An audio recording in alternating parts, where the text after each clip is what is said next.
Bueno, como ya escuchaban, yo soy periodista de deportes. Me dedico todos los días, todo el tiempo, a hablar de historias de éxito y también a hablar de historias de fracaso.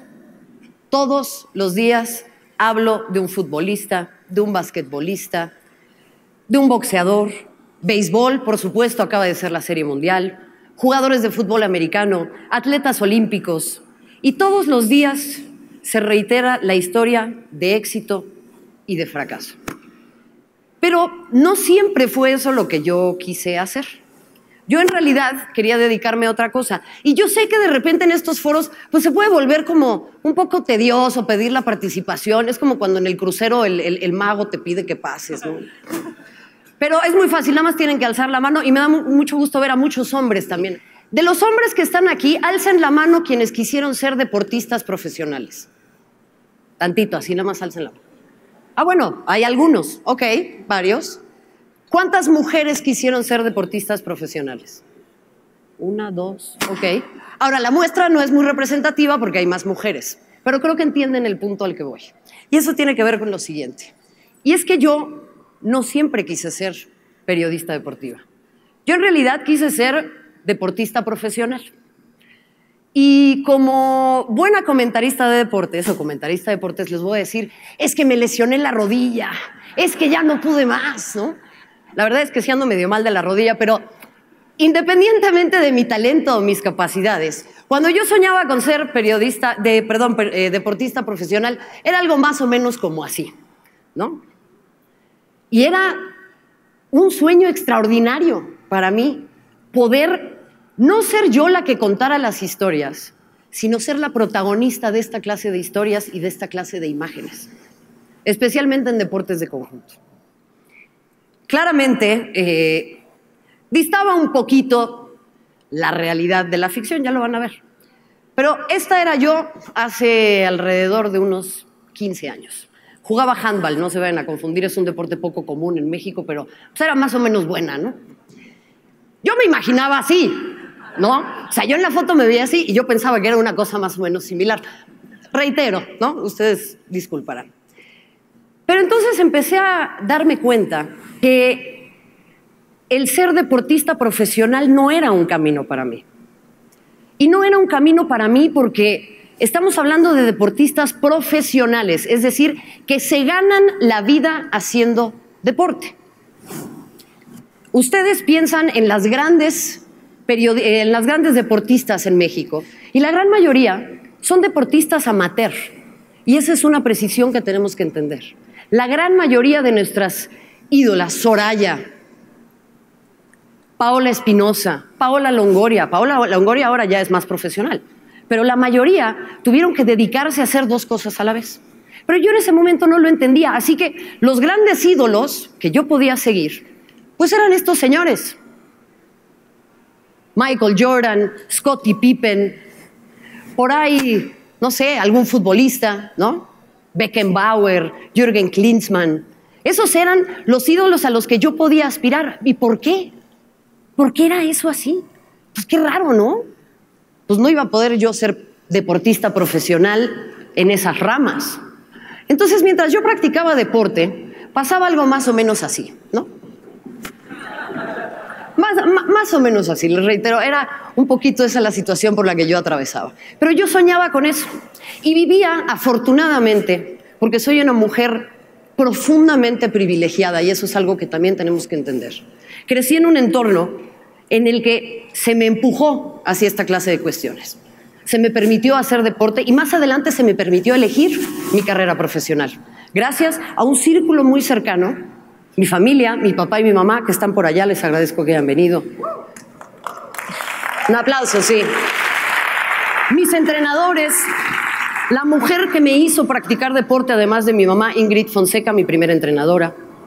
Pero fuera de eso, yo vivía una realidad que era así. Esto era lo que yo vivía en el patio de la escuela, porque yo quería jugar fútbol y la neta me aburría jugar resorte. Era malísima.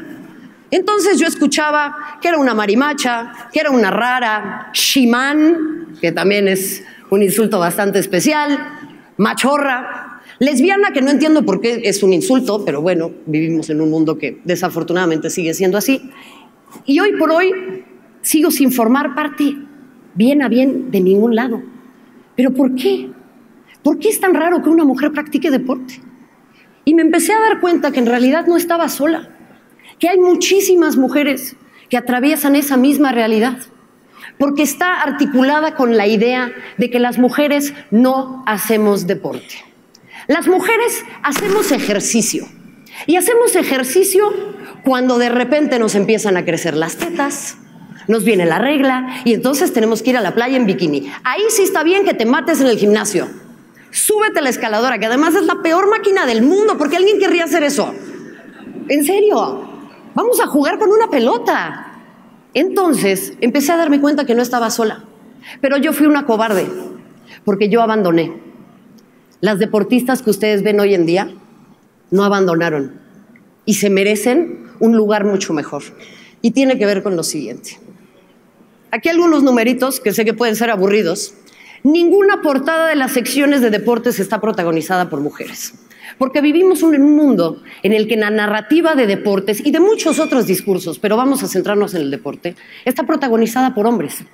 Y no únicamente está protagonizada por hombres, sino que cuando está protagonizada por mujeres, ese discurso se articula en función de los hombres. Y me voy a explicar con lo siguiente. Nayla Vidrio, ella es hija de Manuel Vidrio. Es una futbolista extraordinaria, que ahora está disputando la Liga MX. Que, por cierto, vean la Liga MX femenil, por favor. Abandona el sueño del modelaje por el fútbol. ¡Ay, qué espanto! Una modelo menos, una futbolista más. ¿Por? En serio, me parece ridículo seguir teniendo que explicar estas cosas. Pero las consumimos con una normabilidad que es apabullante y seguimos sin entender la fortaleza del discurso mediático y especialmente del discurso mediático de deportes. Antes vamos a ver los números. Fotografías de mujeres dentro de los medios digitales deportivos.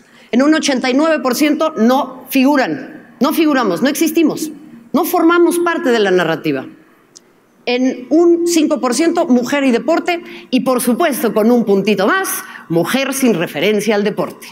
¿Por qué? Porque en los medios de deportes también, yo no entiendo por qué, resulta sumamente interesante pensar que esto es lo que somos.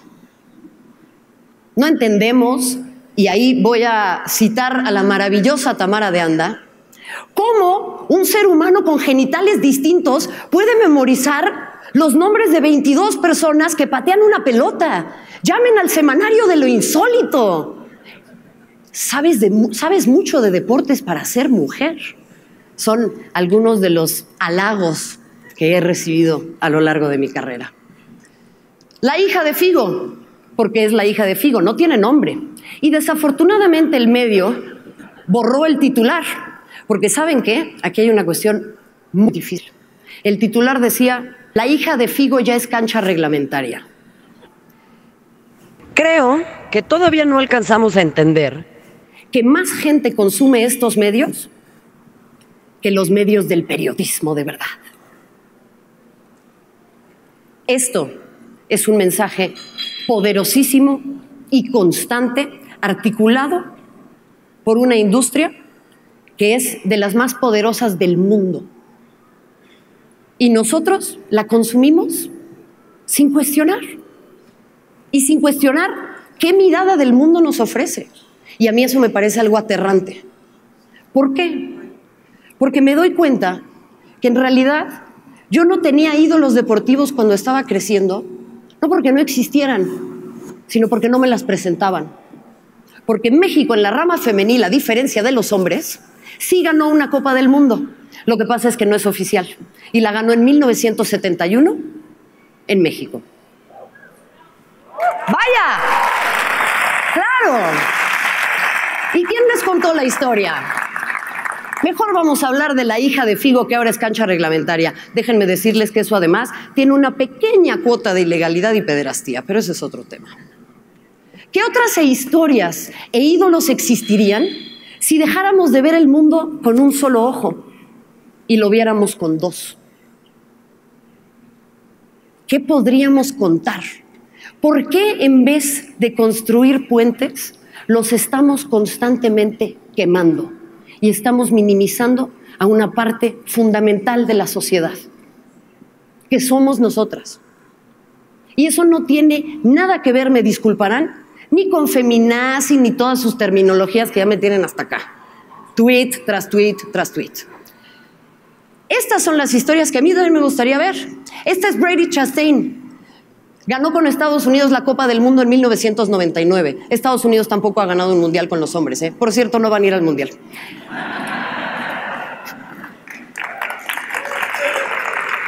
Esta señorita se quitó la camiseta para festejar. La tacharon de puta, de promiscua y de un sinfín de nombres. Algunos patrocinadores ya no quisieron estar con ella, otros más se sumaron a esa narrativa, porque también hay que dejar de tener miedo a estar solos, porque en realidad no lo estamos. Solamente no estamos volteando a ver al lugar correcto. Ella, Enriqueta Basilio, ¿quién sabe quién es? Muy pocos. Fue la primera mujer en la historia en encender un pebetero olímpico y lo hizo en los Juegos Olímpicos de México 1968. ¿Quién les contó el cuento? Así que hay que entender al deporte, para muchas mujeres que no tienen el privilegio que tengo yo, como un mecanismo de autoconocimiento de su cuerpo. ¿Saben lo poderoso que es en un país como este que una mujer se sienta en poder de su cuerpo? Que sepa lo que es capaz de hacer con él, que entienda que puede correr. Tiene una narrativa muy, muy poderosa que no estamos entendiendo. Y además es un vehículo de independencia económica, porque si esa mujer no tiene a dónde ir, ¿qué va a poder hacer? Va a poder ser deportista profesional y se va a ganar la vida con eso, que es una manera diferente de ganarse la vida con su cuerpo a lo que nos tienen acostumbradas, que las mujeres nos tenemos que ganar la vida con nuestro cuerpo. Es un caballo de Troya. El deporte es un caballo de Troya. Nada más hay que fijarnos qué es lo que le vamos a meter en la pancita y qué va a pasar cuando vamos a romper esa piñata. Llenen el caballo de Troya, consuman otros medios de deportes y presten atención a los discursos. Mujeres, practiquen deportes. Papás, ayúdenle a sus hijas a practicar deporte. Es un mecanismo maravilloso. A mí me ha dado la vida, me ha dado la profesión y hoy en día me ha dado la posibilidad de estar aquí. Muchas gracias.